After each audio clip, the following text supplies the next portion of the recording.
আজকে আপনাদের কাছে শেয়ার করছি একটি কুমড়োর রেসিপি, যেটা ভাত রুটির সাথে খেতে খুবই ভালো লাগে। প্রথমে কুমড়োর খোসাগুলো ছাড়িয়ে ছোট ছোট করে কেটে নিতে হবে। ছোট ছোট করে কাটলে কুমড়োটা বেশ তাড়াতাড়ি সেদ্ধ হয়ে যাবে। তারপর একটা পেঁয়াজ নিতে হবে, পেঁয়াজটাও ছোট ছোট করে কেটে নিতে হবে।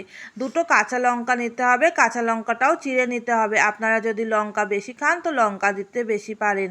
তো তেল গরম হয়ে গেলে বেশ কালো জিরেটা ফোড়ন দিয়ে ভাজা ভাজা হয়ে গেলে কুমড়োটা দিয়ে দিতে হবে। এই কুমড়ো রেসিপিটা খেতে কিন্তু অসাধারণ লাগে।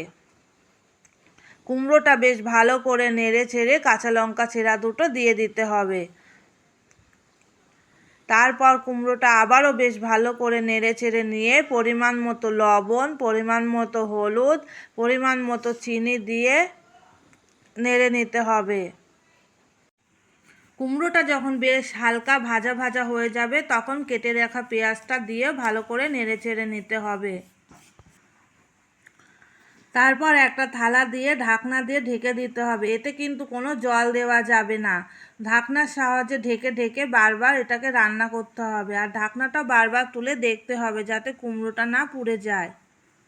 দেখুন কুমড়োটা বেশ সেদ্ধ হয়ে গেছে। এই রান্নাটি খুবই তাড়াতাড়ি রান্না হয়ে যায়।